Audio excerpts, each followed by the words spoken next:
सर्वकार्येषु सर्वदा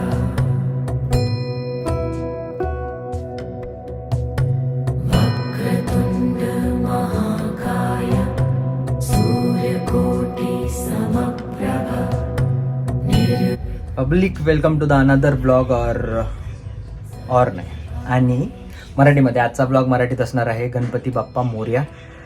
पुण्यातील मानाचे 5 गणपती आणि इतरही सुंदर सुंदर असे देखावे बघण्यासाठी आज आपण जाणार आहोत. आणि मला अंदाजा आहे बाहेर किती गर्दी आहे, पण तरी तुमच्यासाठी खास मी ब्लॉगची सुरुवात घरातूनच करतो मुद्दामून, कारण बाहेर आवाज कसा काय किती येईल मला माहीत नाही. पण यस, आपण जाऊयात, बाप्पाचे छान छान दर्शन घेऊयात. काही फोटोज, काही व्हिडिओज, काही सिनेमॅटिक्स किंवा काही नॉर्मल व्हिडिओ चालता बोलता इथे तिथे मी तुम्हाला प्रत्येक जेवढं माझ्याकडून शक्य होईल तेवढ्या सगळ्या गोष्टी मी तुम्हाला दाखवण्याचा प्रयत्न करेन. तर गणपती बाप्पा मोरया. आणि आपण आता जाऊयात पुण्यातील गणपतींचे दर्शन करायला. तर सगळ्यांनी कमेंटमध्ये लिहा गणपती बाप्पा मोरया. चल. सूर्यकोटि समप्रभ निर्विघ्नं कुरु मे देव सर्वकार्येषु सर्वदा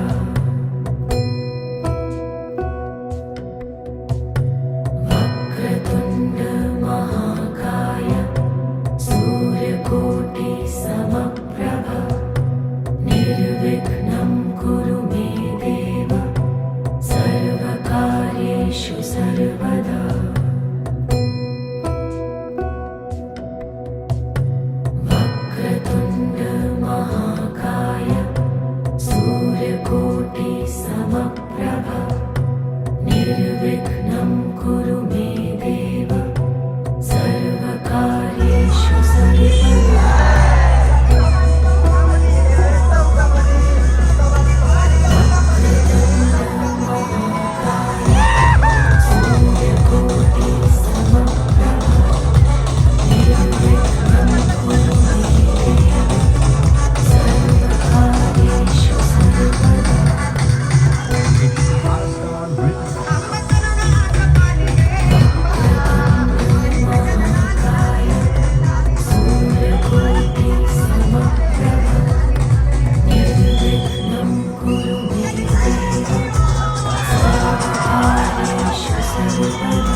वक्रतुण्डमहाकाय सूर्यकोटिसमप्रभ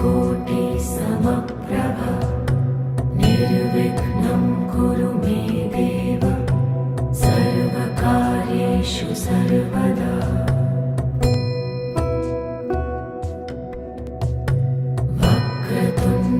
वक्रतुण्डमहाकाय सूर्यकोटिसमप्रभ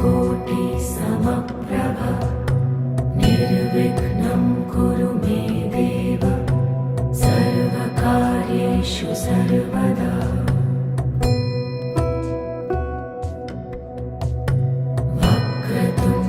वक्रतुण्डमहाकाय सूर्यकोटिसमप्रभ निर्विघ्नं कुरु मे देव सर्वकार्येषु सर्वदा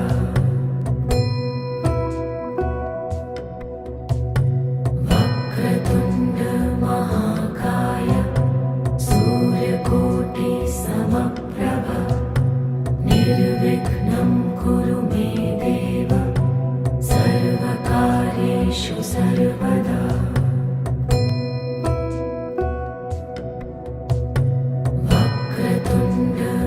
वक्रतुण्डमहाकाय सूर्यकोटिसमप्रभ निर्विघ्नं कुरु मे देव सर्वकार्येषु सर्वदा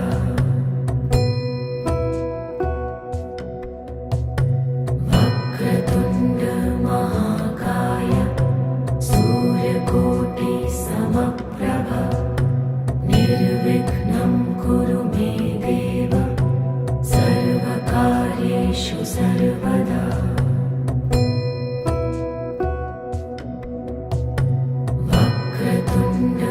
वक्रतुण्डमहाकाय सूर्यकोटिसमप्रभ निर्विघ्नं कुरु मे देव सर्वकार्येषु सर्वदा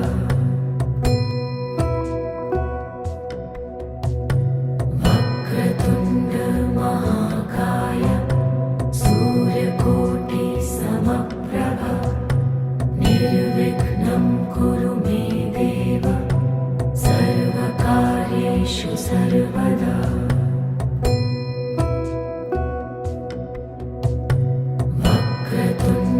वक्रतुण्डमहाकाय सूर्यकोटिसमप्रभ निर्विघ्नं कुरु मे देव सर्वकार्येषु सर्वदा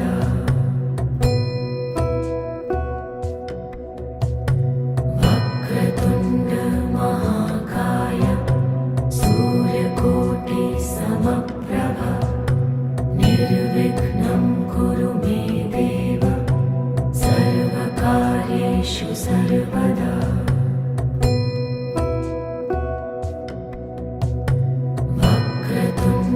वक्रतुण्डमहाकाय सूर्यकोटिसमप्रभ निर्विघ्नं कुरु मे देव सर्वकार्येषु सर्वदा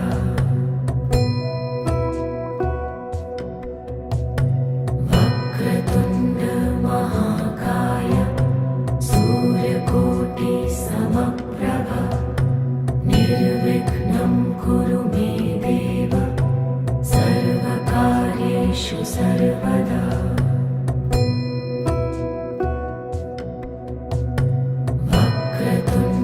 वक्रतुण्डमहाकाय सूर्यकोटिसमप्रभ निर्विघ्नं कुरु मे देव सर्वकार्येषु सर्वदा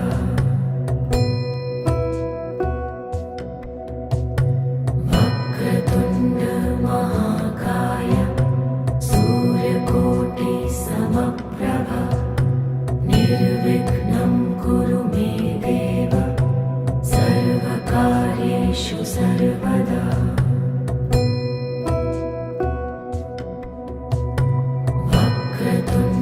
वक्रतुण्डमहाकाय सूर्यकोटिसमप्रभ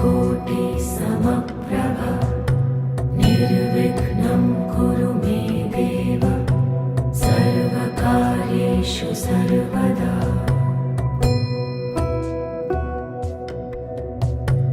वक्रतुण्ड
सर्वकार्येषु सर्वदा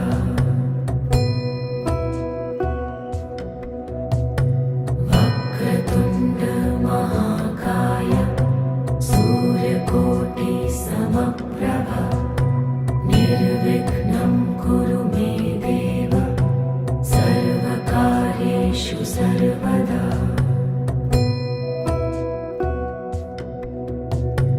वक्रतुण्ड महाकाय सूर्यकोटि समप्रभ निर्विघ्नं कुरु मे देव सर्वकार्येषु सर्वदा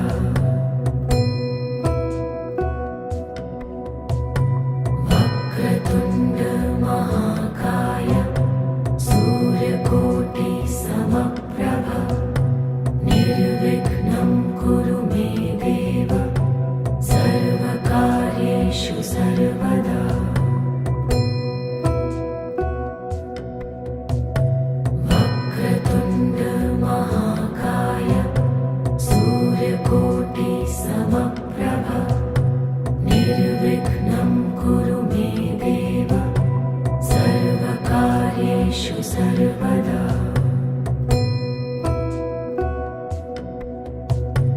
वक्रतुण्ड महाकाय सूर्यकोटि समप्रभ निर्विघ्नं कुरु मे देव सर्वकार्येषु सर्वदा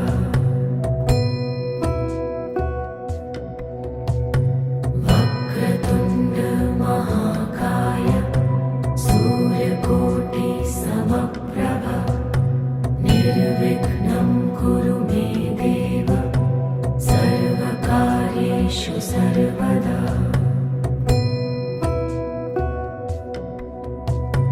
वक्रतुण्ड महाकाय सूर्यकोटि समप्रभ निर्विघ्नं कुरु मे देव सर्वकार्येषु सर्वदा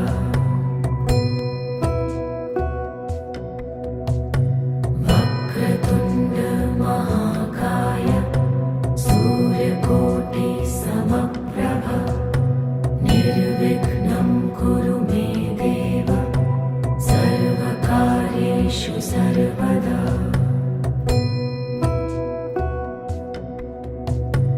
वक्रतुण्ड महाकाय सूर्यकोटि समप्रभ निर्विघ्नं कुरु मे देव सर्वकार्येषु सर्वदा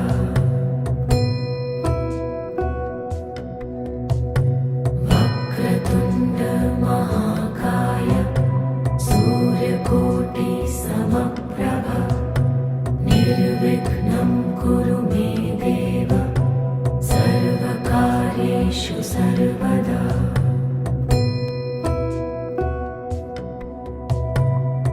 वक्रतुण्ड महाकाय सूर्यकोटि समप्रभ निर्विघ्नं कुरु मे देव सर्वकार्येषु सर्वदा